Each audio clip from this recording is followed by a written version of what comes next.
안녕하세요. 금요일에 만나는 함께 살아내기 김미경입니다.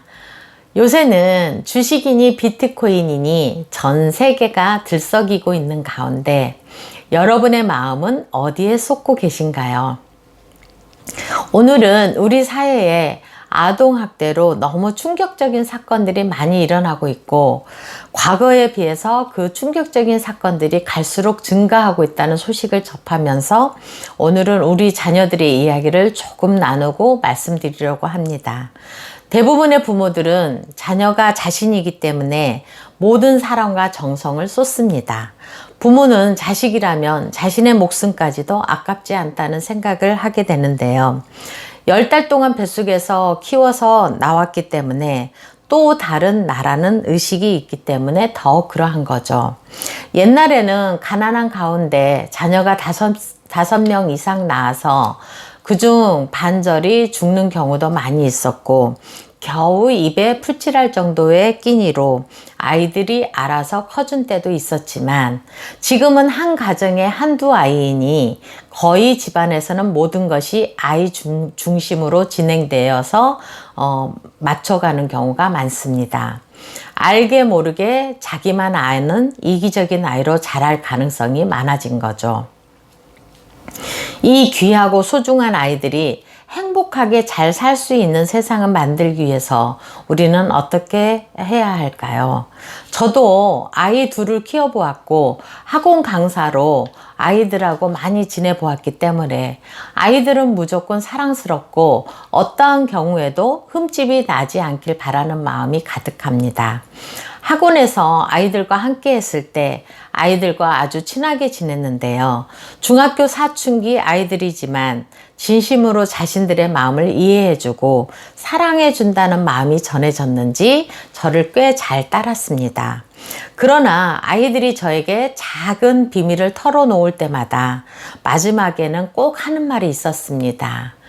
저희 엄마에게는 꼭 비밀이에요.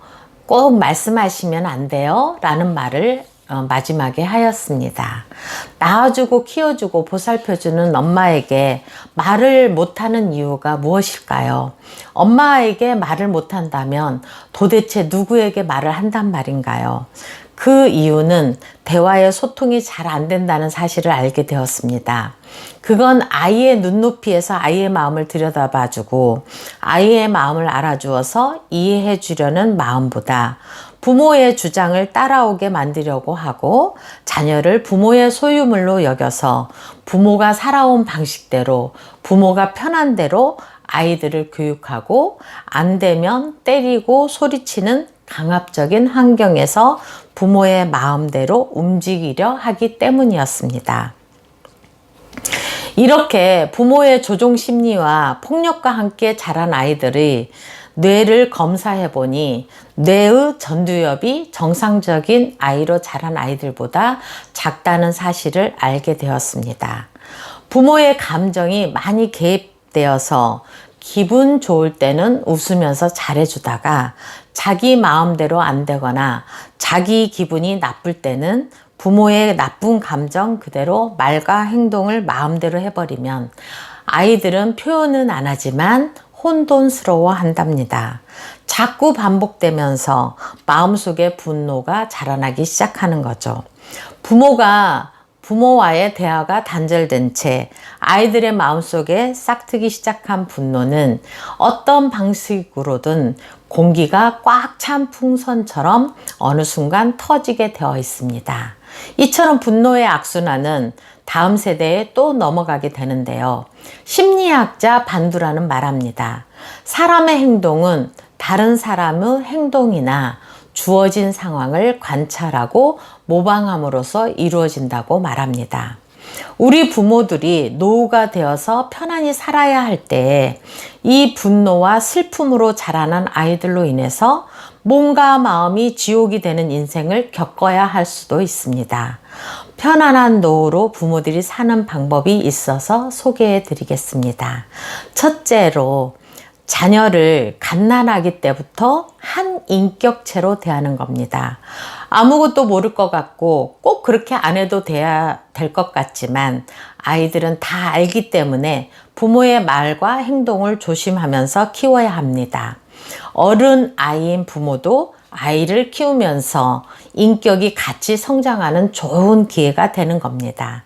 그러기 위해서는 많은 인내가 필요하겠죠. 둘째, 갓난아기 때부터 양육자는 일관성 있는 태도로 인격체인 아이를 대하는 훈련을 하셔야 합니다. 어떤 상황이 닥치더라도 자신의 감정대로 자기가 하고 싶은 대로 아이를 대하는 게 아니라 아이는 어떠한 경우에도 보호해주고 지켜줘야 된다는 대상이므로 아이의 입장에서 대해야 합니다. 일관성 있는 부모는 아이에게 존경을 받게 되고 신뢰를 잃지 않게 됩니다. 셋째, 갓난아기 때부터 스킨십을 아주 많이 해야 합니다. 안아주고 머리를 쓰다듬어주고 손과 발을 만져주고 배를 만져주고 등을 쓰다듬어주고 최대한 시간이 있을 때마다 하루 24시간, 1년 365일 성인이 될 때까지, 아니 성인이 되어서도 안아주면 부모와 아이는 깊은 유대관계가 형성되어서 작은 마찰이나 예기치 않은 반란에도 밑바닥에 형성된 끈은 끊어지지 않게 됩니다. 우리나라 아동학대의 76.8%가 부모의 학대이고 그중 친부모의 학대가 55.8%가 될 만큼 가장 믿고 맡겨야 할 부모에게서 물리적, 정서적 학대가 일어나고 있습니다. 아이들은 우리의 미래이고 소망입니다. 행복한 아이로 키우기를 원하신다면 아이의 마음을 편하게 만들어 주시고 사람들과의 관계에서 문제가 생기지 않는 정도의 아이로 키워주신다면 성인이 되어서도 질병이 걸리거나 다른 사람들에게 분노를 표출하여서 충격적인 모습의 사람은 되지 않을 겁니다. 지혜로운 말과 행동을 분별하여서 자녀를 분노하지 않도록 하시고 행복하고 편안한 가정이 되시길 바랍니다. 지금부터라도 내 아이와 주변의 아이들에게 더욱더 사랑과 관심을 가져주셔서 우리 아이들이 사는 세상은 평화롭고 사람답게 살 수 있는 세상이 되길 간절히 기도합니다. 제 영상을 보시고 좋으셨다면 구독과 좋아요 눌러주시고요. 함께 살아내기에 김미경이었습니다. 감사합니다.